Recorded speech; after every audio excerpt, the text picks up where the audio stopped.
Sallallahu alaihi wa ala alihi wasallam. Teladan kita di dalam beragama, dan kemudian beliau adalah panutan kita secara khusus di dalam akidah, ibadah, muamalah dan seterusnya.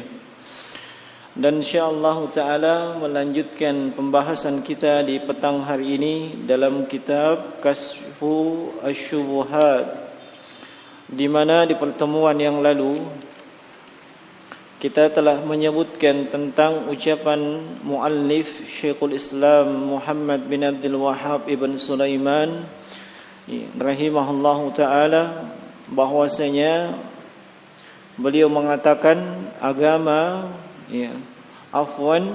tauhid yang mengesahkan Allah di dalam ibadah adalah semua agama daripada Rasul. Kemudian beliau menyebutkan awal atau pertama kali Rasul yang pertama diutus adalah Nuh alaihi salatu wassalam. Tatkala terjadi penyimpangan di dalam peribadahan kepada Allah Subhanahu wa taala, di mana kaumnya menjadikan atau membuat patung dari orang saleh terdahulu yang mereka dihormati dan disegani, yaitu Wad, Suwa, Yaghus dan Ya'uq, yang pada akhirnya menjadikan mereka terjatuh ke dalam kesyirikan kepada Allah Subhanahu wa taala. Kemudian beliau rahimahullah mengatakan, wa akhir rusul Muhammad sallallahu alaihi wa ala alihi wasallam. Dan Rasul yang paling terakhir, Rasul yang paling terakhir yang Allah Subhanahu utus ke bumi ini adalah Muhammad sallallahu alaihi wa ala alihi wasallam. Ini merupakan keyakinan dan akidah yang mesti diyakini oleh setiap muslim dan muslimah, mukmin dan mukminah, bahwasanya Rasulullah adalah nabi dan rasul yang paling terakhir. Tidak ada lagi nabi dan rasul setelah beliau. Allah Subhanahu wa taala berfirman dalam surah Al-Ahzab di ayat yang ke-40, "Ma kana Muhammadun aba ahadin min rijalikum walakin Rasulullah wa khataman nabiyyin." Muhammad itu bukanlah bapak dari salah seorang di antara kalian, tapi beliau adalah utusan Allah dan penutup para nabi dan rasul. Maka tidak ada nabi setelah Rasulullah sallallahu alaihi wasallam. Ma'asyiral muslimin rahimani wa rahimakumullah. Kalau kita melihat catatan sejarah Islam dan kaum muslimin semenjak meninggalnya Nabi sallallahu alaihi wasallam, itu bermunculan yang namanya nabi-nabi palsu. Semuanya mengaku sebagai nabi, semuanya mengaku mendapatkan wahyu, dan semuanya mengklaim dirinya di atas al-haq. Mulai dari munculnya seorang al-kazzab yang bernama Musailamah. Terus demikian sampai di zaman kita ini, itu muncul seorang yang mengaku nabi dari negeri India sana yang bernama Ghulam Ahmad. Yang bernama Ghulam Ahmad, dan ini mengaku juga sebagai nabi, dan itu memiliki kitab khusus yang bernama Kitab At-Tazkirah. Itulah yang dijadikan pegangan pedoman oleh kelompok yang disebut dengan Ahmadiyah. Kelompok Ahmadiyah. Dan para pendusta akan terus bermunculan dan mengklaim bahwa nabi ataupun rasul ataupun utusan. Dan seingat saya terakhir itu ada seorang wanita yang juga mengaku sebagai utusan. Nah, saya sudah lupa namanya, siapa itu? Ya, Lia Eden. Ada yang biasa dengar namanya? Mbak Lia Eden. Naam. Perempuan dia. Naam. Di antara alasan dan syubhat mereka yang mengklaim adanya kerasulan atau kenabian pada perempuan, ya, mereka mengatakan bahwasanya ditutup pintu kenabian untuk laki-laki. Ditutup pintu kenabian untuk laki-laki, tapi tidak untuk perempuan. Naam. Kemudian di antara syubhat mereka juga firman Allah dalam surah Al-Ahzab di ayat ke-40 ini, Allah berfirman wa khataman nabiyyin. Kalimat khatama itu ditafsirkan oleh mereka, diterjemahkan oleh mereka sebagai cincin. Sebab khatam itu juga bermakna apa? Cincin. Nah, Nabi punya khatam, maksudnya Nabi punya cincin. Nah, ini maksudnya bukan penutup Nabi, iya, bukan penutupnya para Nabi, tapi cincinnya Nabi. Begitu katanya. Sehingga masih terbuka peluang untuk munculnya Nabi. Nah, tapi akidah Islamiyah yang sudah qat'i, yang tidak bisa diganggu gugat, iya. Naam, bahwasanya Rasulullah sallallahu alaihi wasallam Muhammad bin Abdullah ibn Abdul Muttalib Al-Quraisy adalah nabi dan rasul yang terakhir. Nah, ini mesti kita yakini. Pertanyaan saya, nanti sebelum hari kiamat akan turun seorang nabi. Betul? Betul. Nabi siapa itu? Nabi Isa alaihi salatu wassalam. Disebutkan dalam sejumlah hadis yang mutawatir bahwa beliau akan turun, beliau akan hancurkan yang namanya salib, beliau akan membunuh yang namanya babi dan seterusnya. Nah, sebutkan demikian. Ini ada nabi setelah Rasulullah. Bagaimana judul dan ceritanya ini? Ada yang bisa menjawab? Jawabannya jemaah sekalian, Nabi Isa alaihi salatu wassalam Allah turunkan ke bumi bukan membawa ajaran dan syariat yang baru, dan beliau wajib mengikuti ajaran dan syariat yang datang sebelum beliau, yang datang, yang ada ketika itu, yaitu syariat dari Rasulullah sallallahu alaihi wa alihi wasallam, bukan membawa ajaran yang baru. Nah, sehingga siapapun setelah Rasulullah sallallahu alaihi wasallam dari umat beliau yang dahulu ketika beliau diangkat ke langit, ya, dan beliau tidak disalib, ya, wa ma salabuhu. Allah sebutkan demikian, Nabi Isa tidak pernah disalib itu. Yesus enggak pernah disalib. Nih, walakin syubbiha lahum, tapi diserupakan dengan beliau. Iya. Wa ma qatalahum yakina. Iya, sebenarnya mereka tidak yakin membunuhnya. Tapi begitulah kelicikan kaum Yahudi sehingga dipercaya oleh kaum Nasrani. Iya, padahal ya, hakikatnya kalau itu benar, maka kaum Yahudi lah yang membunuh Tuhannya kaum Nasrani. Tapi ternyata kecerdasan dan kelicikan mereka membuat mereka sangat dicintai oleh kaum Nasrani. Nah, baik. Sehingga Nabi Isa alaihi salatu wassalam turun ke bumi nantinya sebelum hari kiamat bukan membawa ajaran yang baru, tapi mengikuti ajaran yang datang dari Rasulullah sallallahu alaihi wasallam. Sehingga Rasulullah adalah Rasul yang terakhir. Wa huwa kasara suwar huwa haula'is salihin.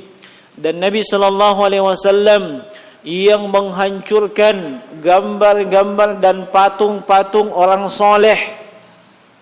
Iya, yang ketika itu berada di sekeliling Ka'bah. Yang berada di sekeliling Ka'bah itu patung-patung, berhala-berhala, jumlahnya tidak kurang 360 patung. Dan di antara patung-patung tersebut ada yang sangat terkenal, Ada yang sangat masyhur dan mungkin itulah selebritinya para berhala, yaitu Latta, Manat, Uzzah. Ini Allah sebutkan dalam surah An-Najm. Naam, itu yang paling terkenal. Latta, Manat, Uzzah, 3. Lalu sisanya saya tidak tahu. Apa nama-namanya mereka? Wallahu alam. Dan saya tidak ada kebutuhan untuk tahu juga itu. Nah, nama-nama berhala tersebut. Yang jelas 360 berhala. Yang berhala tersebut ketika Nabi masuk ke kota Mekah, pembebasan kota Mekah yang dikenal dengan istilah apa? Fatul Makkah. Tahun berapa itu?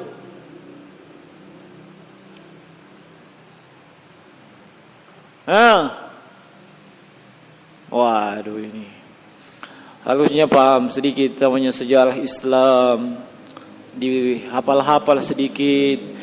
Perang ini terjadi tahun sekian, tahun ini tahun sekian. Jangan cuma Jepang yang dihafal tahun berapa datang ke Indonesia. Nah, itu hanya menimbulkan dendam.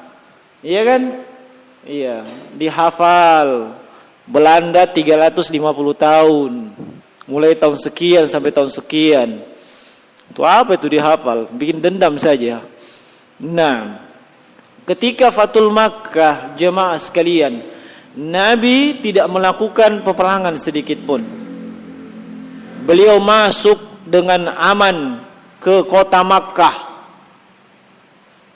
Nah, dan beliau sama sekali tidak dendam terhadap para gembong-gembong, ya, para komandan kepala bos yang dahulu mencaci, menghina dan mengintimidasi beliau, baik dalam bentuk ucapan atau perbuatan. Tidak ada dendam di hati Nabi, sebab mereka melakukan itu terhadap fisik dan kepribadian Nabi, bukan pada agamanya Nabi.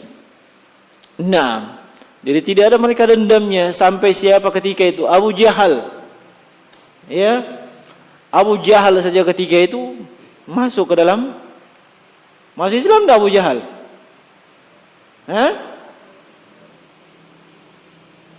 Kenapa tidak ada yang tahu? Tidak masuk Islam Abu Jahal.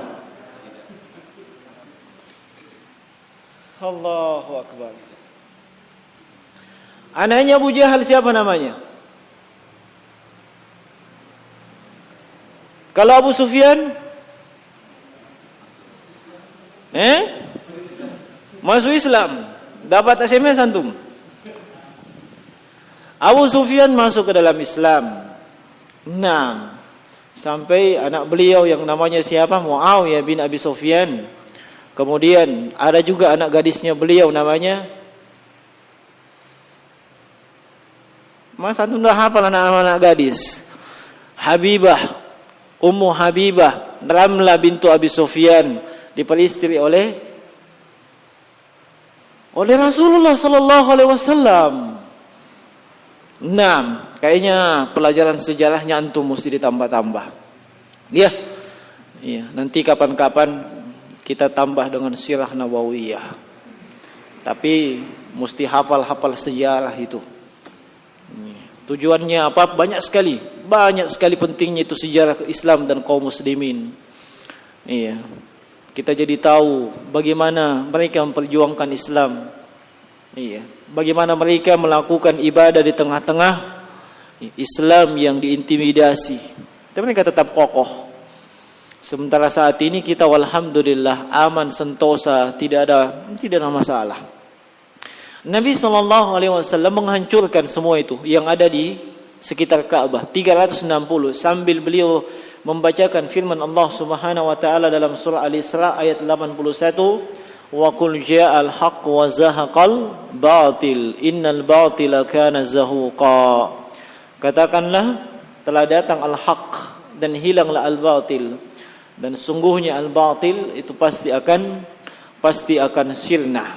Nah, arsalahu Allahu ila unasin yata'abbaduna wa yahujjuna wa yatasaddaquna wa yadhkuruna Allah katsira.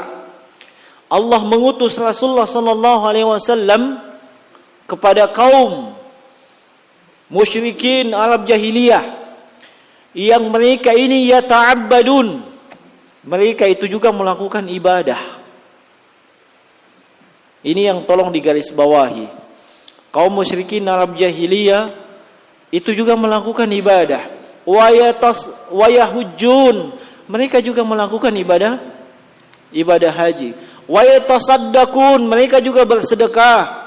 Wa yadhkurunallaha katsira, mereka juga menyebut Allah dengan zikir yang banyak. Kaum musyrikin Arab jahiliyah jangan dikira bahwasanya mereka tidak punya ibadah. Ka'bah ada di tengah-tengah mereka. Tiap tahun mereka melakukan ibadah haji dan tawaf. Cuma di sekitar Ka'bah ketika itu ada patung. Kemudian kadang mereka tawaf dalam keadaan naked, telanjang. Itu lebih memperhalus. Nah, mereka melakukan itu. Dan mereka sangat menghormati yang namanya syiar-syiar umat terdahulu. Contoh, bulan haram. Yang namanya masyarakat Arab jahiliyah, siapa yang kuat itu kan yang menang. Itu yang berkuasa. Kalau kita menyebutnya dengan hukum apa itu? Hukum rimba. Kan begitu. Mereka perang. Tapi kalau sudah masuk di bulan-bulan haram, bulan-bulan haram, mereka tidak berhenti itu peperangan. Mereka menghormati bulan haram. Yang bulan haram itu bulan apa? Bulan Zulqa'dah. Ini sudah belajar tajwid, masih Zulqa'dah, gimana sih? Nah, perbaiki itu Zulqa'dah, Zulhijjah, Muharram, Rajab. Ini 4 bulan haram yang Allah sebutkan dalam surah At-Taubah ayat 36 dan disebutkan di dalam hadis Nabi sallallahu alaihi wasallam riwayat Bukhari dan Muslim. Dan hikmah pengharamannya seperti disebutkan oleh para ulama disebut sebagai bulan haram. Salah satunya seperti kata Syekh bin Baz rahimahullahu taala, sebab di bulan-bulan tersebut Zulqa'dah, Zulhijjah dan bulan Muharram itu bulan haji. Bulan haji. Mereka hendak melakukan ibadah haji, maka tidak boleh diganggu. Olehnya tidak boleh ada peperangan ketika itu. Hentikan. Dihentikan itu peperangan. Kalau sudah masuk bulan-bulan haji tadi. Ini masa jahiliyah. Masa jahiliyah, ingat itu, masa jahiliyah. Nah, untuk kepentingan menunaikan ibadah haji di Ka'bah. Makanya tidak boleh ada peperangan. Bahkan disebutkan oleh sejumlah salaf bahwasanya kadang seseorang di bulan apa namanya? Sebelum bulan haram itu ayahnya terbunuh. Ayahnya terbunuh, dibunuh oleh seseorang. Dia mau balas dendam, pas dia mau balas dendam masuk bulan haram. Tahan dulu. Jangan dulu. Demikian mereka menghormati bulan haram itu, masyarakat jahiliyah. Nah, mereka tidak berani melanggar kehormatannya bulan-bulan haram itu. Nah, itu masyarakat jahiliyah. Tapi kadang kita kaum muslimin kadang tidak seperti itu. Tidak ada bedanya bulan haram dengan bulan lain. Bulan lain melakukan dosa besar. Bulan haram tambah sedikit. Samping dosa besar tambah sedikit dosa kecil. Kalau masyarakat jahiliyah, mereka tidak berani angkat senjata meskipun punya permusuhan yang sangat dahsyat seperti tadi. Si A sudah bunuh bapak saya, tapi ini bulan haram, tidak boleh. Tidak boleh. Kita kadang tidak pernah tanya, ini bulan apakah? Iya kan? Nah, itu masyarakat jahiliyah demikian, menghormati bulan-bulan tersebut. Nah, Di antara mereka ada yang ahli sedekah, ada yang menyambung hubungan silaturahmi, iya. Ada juga yang melakukan berbagai ibadah-ibadah yang lain. Itu kaum musyrikin. Jangan dibilang mereka sama sekali tidak ibadah. Ibadah. Nah di sini, iya, mulai muncul pertanyaan. Jadi bagaimana judulnya itu kaum musyrikin? Katanya mereka musyrik. Iya kan? Nah mereka melakukan ibadah. Iya kan? Iya. Di sisi lain mereka punya keyakinan Allah pencipta, meyakini itu. Di mana letak kesyirikannya? Nah, Syekh ungkapkan ini, iya, ini untuk menyingkap syubhat, bahwasanya Rasulullah Sallallahu Alaihi Wasallam itu diutus kepada kaum yang betul-betul musyrik yang tidak punya ibadah. Syekh menjelaskan mereka itu ibadah. Melakukan ibadah haji, melakukan umrah, iya, seiring dengan penyimpangan dalam ibadah mereka. Iya. Nah, bukan tidak ada sama sekali ibadahnya kaum musyrikin, tidak. Iya, itu orang jahiliyah. Nah, lalu apa alasannya? Iya, mereka dikatakan sebagai kaum musyrikin, padahal mereka melakukan ibadah. Ada yang melakukan ibadah haji, umrah, bersedekah, menyambung silaturahmi, berzikir. Walakinnahum yaj'aluna ba'dal makhluqati wasa'ita bainahum wa bainallah. Nah ini beliau jelaskan. Mereka menjadikan makhluk, beberapa makhluk, termasuk dalam beberapa makhluk ini berhala, sebagai wasa'id. Apa itu wasa'id? Perantara. Kalau bahasa umumnya perantara apa?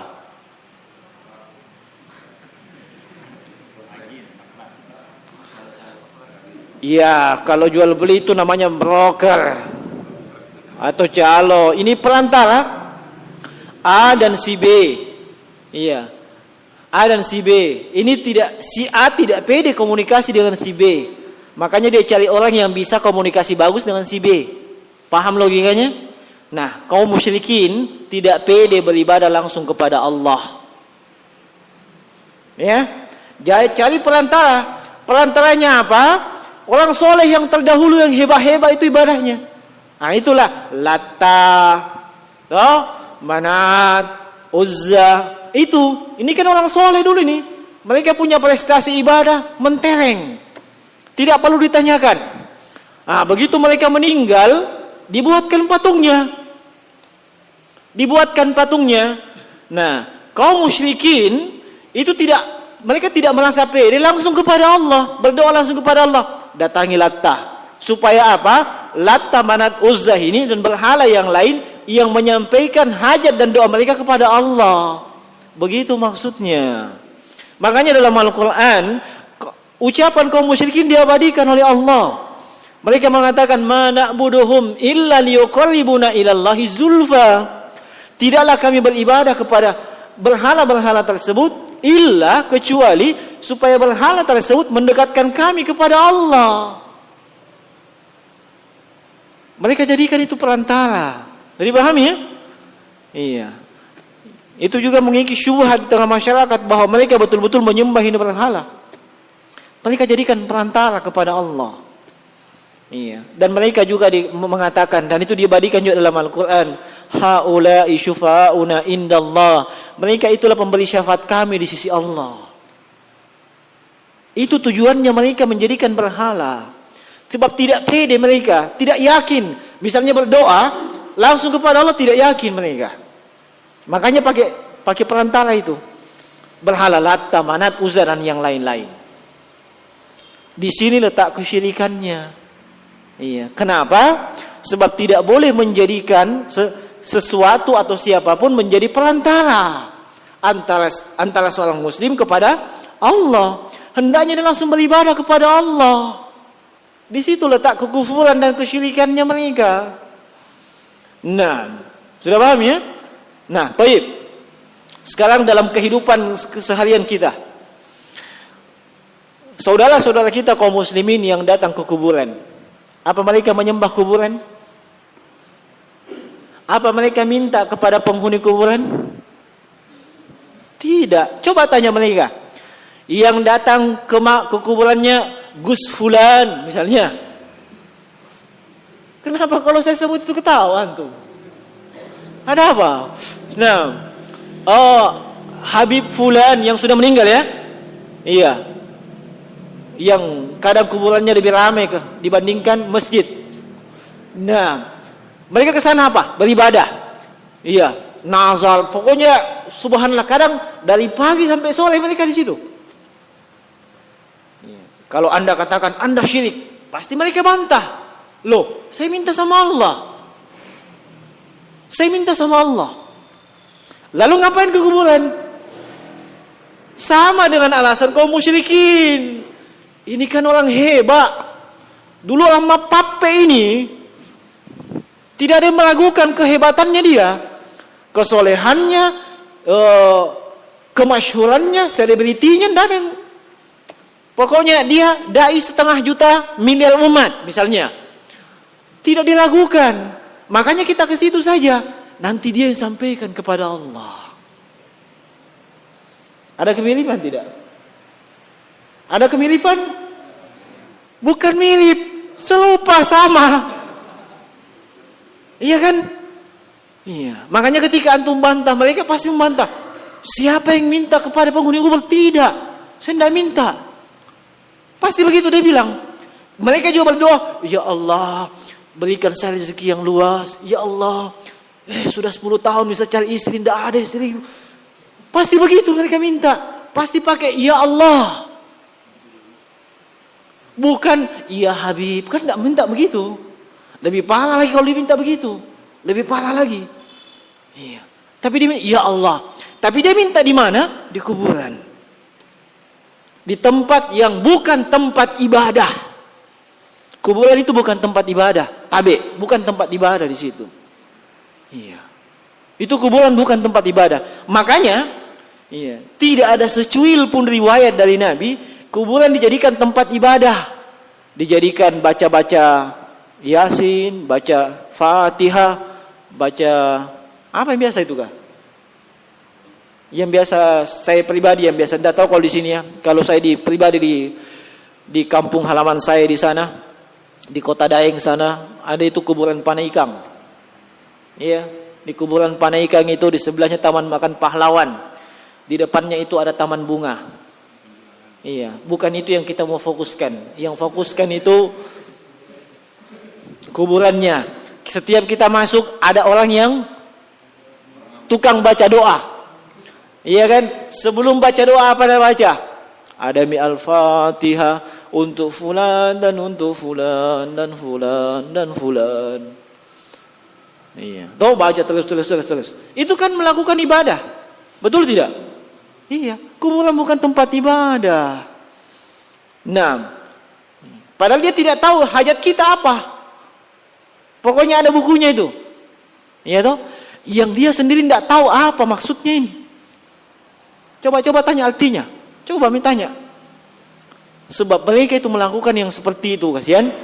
Iya, terhimpit, terdesak atau terlindas masalah ekonomi. Sehingga dilihat ada peluang. Yang penting ada bisa suara sedikit dikasih bagus. Iya, makhluk dikasih bagus sedikit. Sudah, jalan itu. Coba tanya, itu buku tak? Apalah ketumaan atau? Pasti tidak tahu. Nah, ini ada kemiripan jemaah sekalian. Disitulah sebenarnya letak kesyirikan kaum musyrikin terdahulu. Menjadikan sesuatu sebagai perantara kepada Allah Subhanahu wa taala.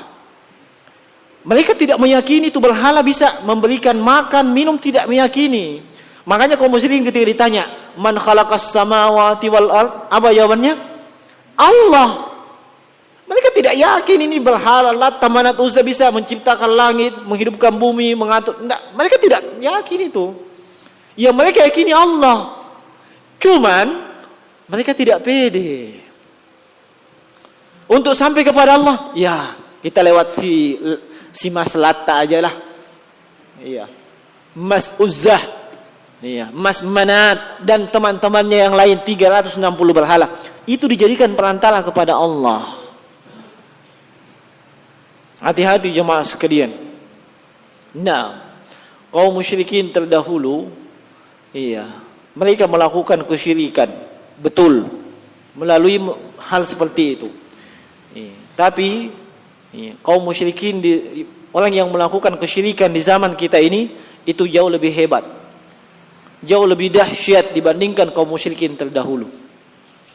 Kaum musyrikin terdahulu di saat sempit, di saat kepepet, ikhlas beribadah kepada Allah. Iya. Saat ini di saat kepepet, justru di situ hebatnya syiriknya. Padahal muslim ini, muslim. Iya.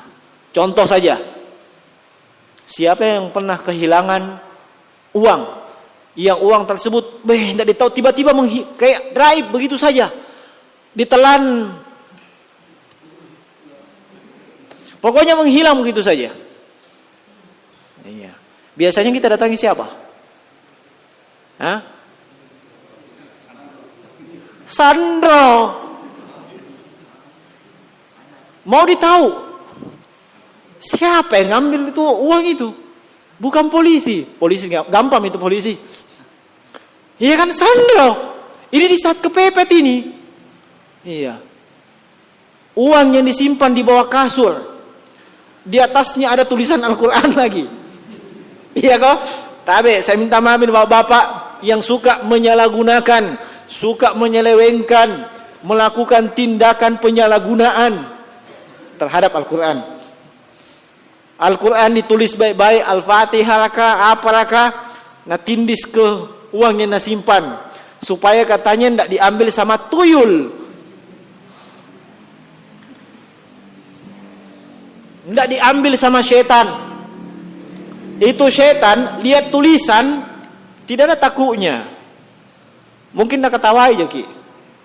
Syaitan tidak terpengaruh dengan tulisan. Syaitan cuma takut ketika tulisan itu dibaca. Begitu terdengar, syaitan lari. Iya. Makanya, iya, jangan merasa aman meskipun 5 sudut rumah terpasang ayat kursi. Ya, tidak ada di sini. Biasa di rumah-rumah penduduk, di rumah. Jangan sampai rumahnya Iko aja begitu. Mulai masuk rumah ayat kursi memang. Masuk orang tinggi ayat kursi. Masuk sedikit dapur ayat kursi lagi. Memang itu bisa melindungi Anda. Syaitan itu keluar masuk kalau begitu, nyaman, nyantai dia lihat. Iya, bukan itu yang takuti syaitan, bacaannya. Iya, Nabi tegaskan itu, inna syaitana yafirru minal baitil ladzi tuqra fihi surat al-Baqarah. Syaitan akan melarikan diri dari rumah yang dibacakan, bukan dipasangi. Dibacakan, bukan dipasangi. Nah, jadi meskipun dari 7 penjuru, ya, betul bukan 7 penjuru itu mata angin?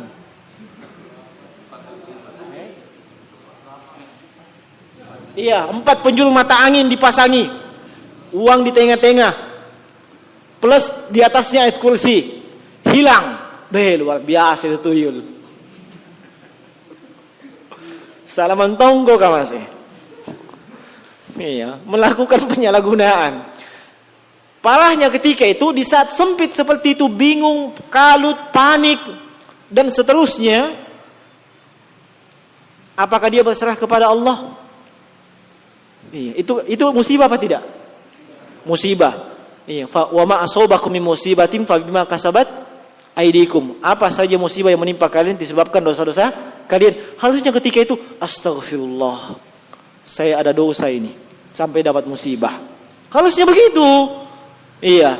1. Yang kedua, oh mungkin dari 10 juta yang saya simpan ini 9,5 juta uang riba. Iya. 500-nya lagi, 495.000-nya lagi, itu uang hasil penipuan. 5.000 yang halal. Iya. Harusnya sadar di situ. Sadar di situ. Mungkin tidak halal ini. Iya. Bukan malah sebaliknya, di saat kepepet seperti itu, telepon dulu teman. Itu yang hebat di sana, siapa namanya? Dukun. Bapak Ibu yang saya muliakan, datang saja ke rumah sang dukun itu. Niat kita tanya, siapa yang mau ambil itu uang? Siapa yang ambil itu uang? Datang saja, baru masuk pintu rumahnya, baru masuk pekarangannya, ya, baru datang. Apa hukumannya? Apa konsekuensinya? Iya, belum ketok pintu. Man atakahinan aw rafan, ya. Siapa yang mendatangi tukang ramal, kahin, raf, Nabi bedakan, sebab memang berbeda. Memang sama-sama dalam bahasa Indonesia peramal semua, dukun semua, tapi kalimatnya beda. Anraf dengan kahin, satu mengaku, ia mengklaim dirinya mengaku mengetahui peristiwa yang akan datang. Yang satunya mengklaim dirinya mengakui peristiwa yang telah lama berlalu. Makanya dibedakan. Iya. Nah, ini baru datang saja, belum ketok pintu. Iya. Belum lagi dia tidak ada mungkin. Baru datang saja, itu bagaimana? Lam tuqbal salatuhu arba'ina lailah. Salatnya selama 40 malam tidak diterima oleh Allah. Di sini yang dengar hadis ini langsung tak kalah mi 40 malam tidak diterima, tak kalah jangan mi sholat, salah, tetap dia wajib sholat. Iya, hati-hati itu. Meskipun yang kita datangi tidak pasang papan di rumahnya dukun tokcer, tapi dia mengklaim mengetahui hal yang gaib. Meskipun dia tidak mau dipanggil dukun, tidak mau dipanggil sandro, tidak mau dipanggil paranormal, orang bodoh, orang pintar, tidak mau dipanggil begitu. Iya. Tapi dia mengklaim, saya tahu kalau ada hilang datang aku. Sama saja. Kita tidak permasalahkan nama. Yang kita lihat esensi, substansinya dia apa, intinya apa.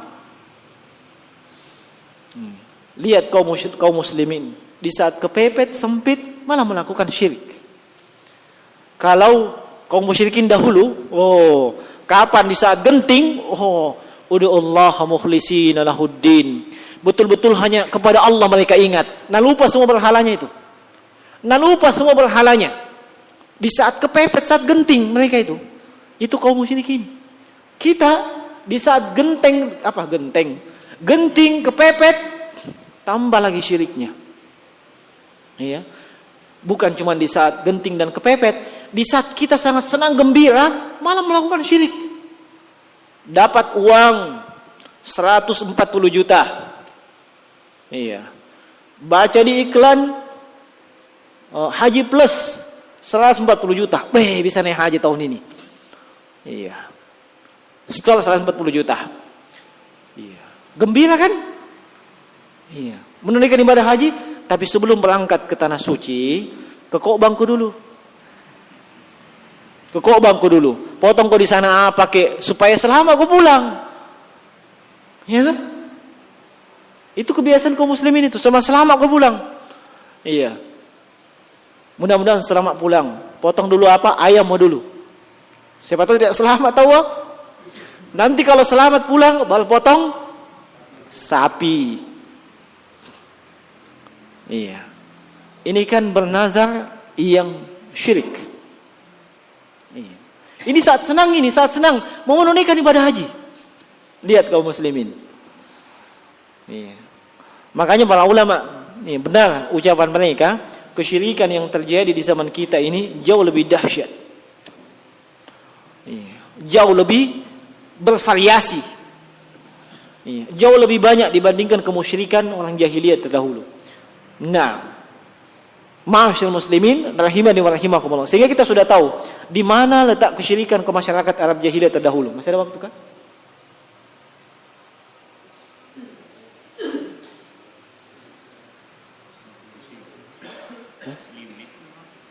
Masih 5 menit? Nah, mereka ucapan masyarakat jahiliyah, yaqulun nuridu minhum at-taqarrub ila Allah. Lihat, berhala-berhala itu mereka tidak jadikan, mereka tidak yakini bisa menghidupkan, mematikan, memberikan rezeki, tidak. Tapi taqarrub ila Allah, dengan berhala itu mendekatkan mereka kepada Allah. Nah, wa nuridu syafa'atuhum indahu mithlul malaikati wa Isa bin Maryam wa unasun ghairihim minas salihin. Berhala-berhala tersebut ya dipercaya oleh mereka bisa jadi penolong, bisa menjadi pemberi syafaat di sisinya Allah. Iya. Nah, itu keyakinan masyarakat jahiliyah. Jadi mereka sama sekali tidak meyakini ya bahwa berhala tersebut yang memberikan manfaat, yang memberikan mudarat, yang mendatangkan rezeki, mereka tidak yakin itu berhala itu. Iya. Nah, sebaliknya kaum muslimin, iya, sebahagiannya ada di antara kaum muslimin meyakini bahwa jimat-jimat yang dia pakai, iya, itu bisa mendatangkan rezeki, dipasang di tempat jualan. Iya, minta maaf Pak, ya. Di sini saya lihat banyak pedagang. Nah, dipasang di depan tempat jualannya. Kalau ini dipasang, pokoknya laris manis, yang jauh mendekat, yang mendekat merapat. Nah, iya, biasanya kan kita dapat begitu. Iya, saya di Makassar, hampir setiap rumah makan yang saya datangi, iya, maksudnya hampir setiap rumah makan itu tas satu ji biasa.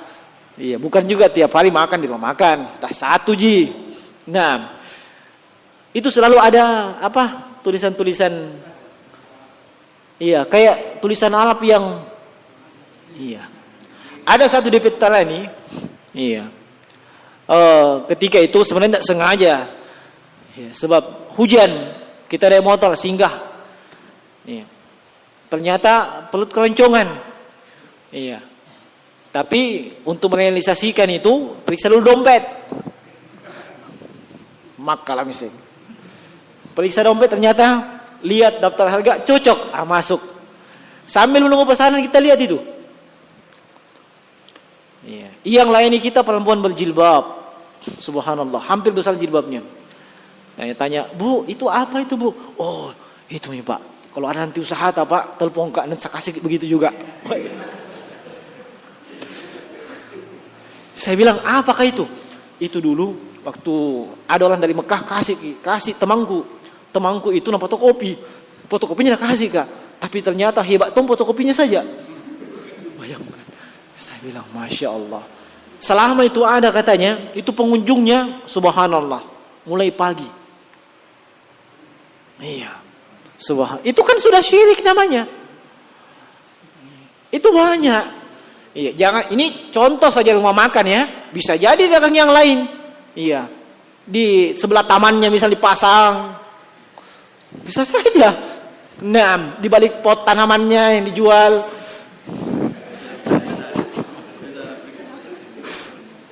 Iya, atau iya di keranjang tempat jual ikannya. Iya, bisa saja. Iya, jangan tadi cuma contoh saja.